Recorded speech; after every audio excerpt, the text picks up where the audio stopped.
This is a battle in the second round of the Blue Tournament between TGR, Obelix and AVA, Derta.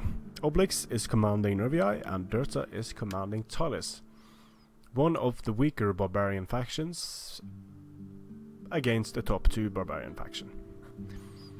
Let's see how that goes. It's on Nemetocenna.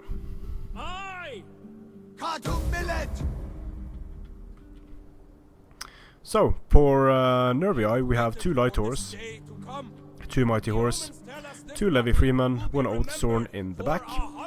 Then we have a mix of fierce swords, Celtic warriors and oath sworn in the front. 4 oath sworn, 2 Celtics and 1 fierce sword. Then we have 4 levy freemen.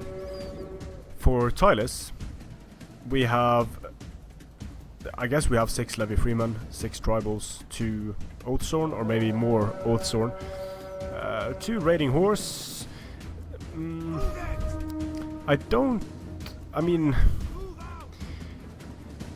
Well, Tylis is the one faction where 6 levy freemen, against which 6 levy freemen might be a bit overkill. The general is a strategist. Because there usually won't be a lot of mid-tier cavalry on the field for Tylis. But anyway, for Tylis we have noble horse, then we have strategist general.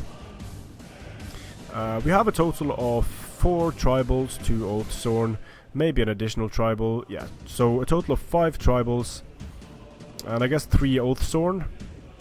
Then we have 6 levy freemen, Celtic slingers, mercenary Thracian peltasts, Celtic slingers. So these guys are probably going to go for general sniping. Here we have some early skirmishing, the levy freemen doing their job in screening away the raiding horsemen. And in terms of mid-tier swords, the advantage goes decisively to Tylis, but the advantage isn't as great in this matchup because there's a max 8 sword limit.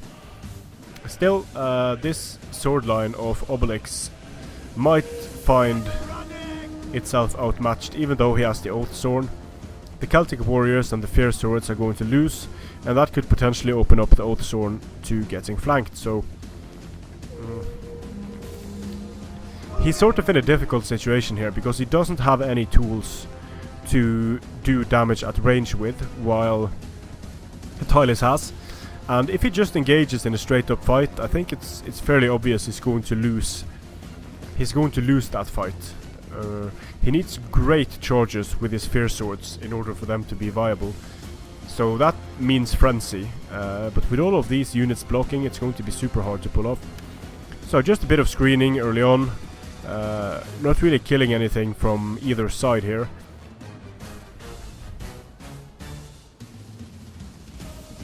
And the raiding horse, I think they have their fire at will turned off, so they might just be trying to bait javelins. And here comes a charge by the raiding horse.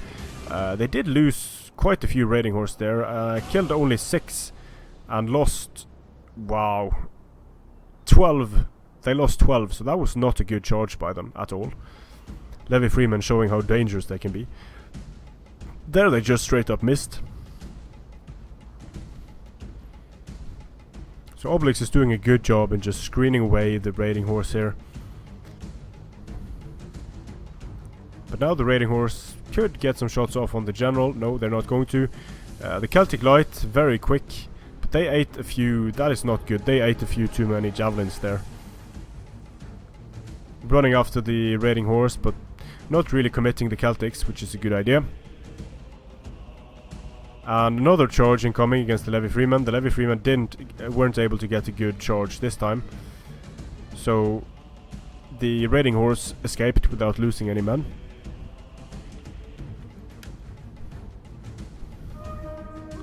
But the raiding horse haven't really done much yet. They are able to pull away levy freemen from the front though, which could be useful. Here Obelix is probably going to use his fire incoming against the mighty horse. Even though this is only a bit of hit point damage, you really don't want to take volleys on your cavalry units.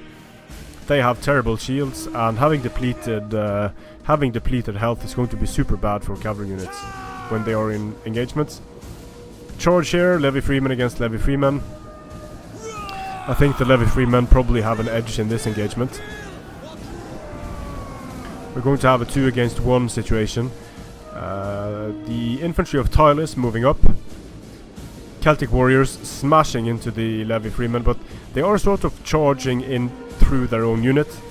So they're not going to be as effective as they would be if they had gotten a clean charge, of course. And this is also going to enable Tylis to pour the fire into the Celtic warriors.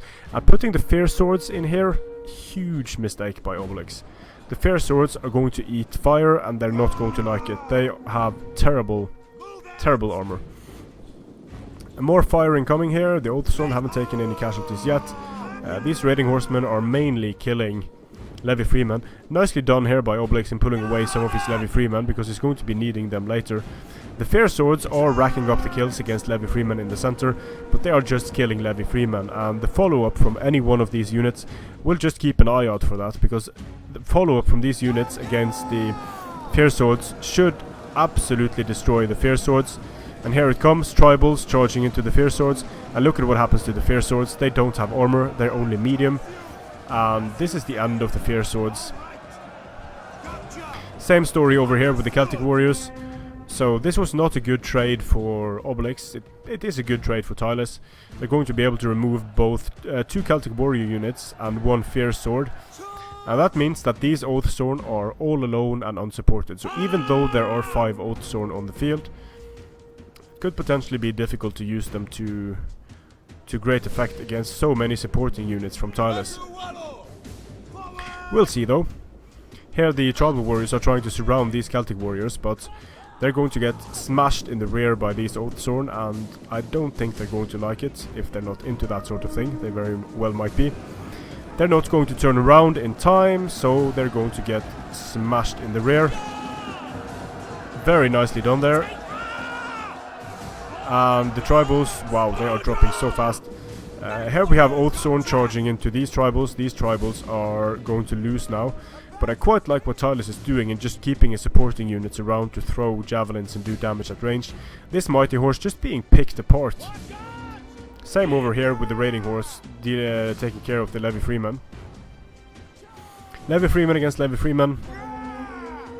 In the center here, very important. The general is coming up against Oathsworn. But the frontal cavalry charge happens a bit too late, I think. It's going to mainly block the charge of these Oathsworn. And he really needs to pull out his cavalry units now, because that was not timed as well as it should have been. Tribals losing to Oathsworn, of course. But they might get attacked in the rear now that tribal warriors are moving around the flanks here. These Oathsworn are doing very well against the tribal warriors, but in the center here, the general is doing well. He's going to use Headhunt Battle Rhythm. The Oathsworn general sort of a miss micro here, because he could have plugged this gap, but instead he's going to rush in to the already engaged unit. So now he's blobbing up here. Nice charge here incoming, but these are unfortunately for Obelix only light horse, and they've taken so much damage from these Celtic slingers. Just look at the kills on the Celtic slingers, 79 kills, mainly cavalry kills. That's just disastrous for Obelix.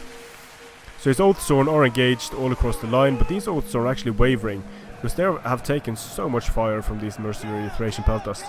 The skirmishers here have been instrumental in allowing Tylis to deal with these Oathsworn, because Oathsworn don't have great...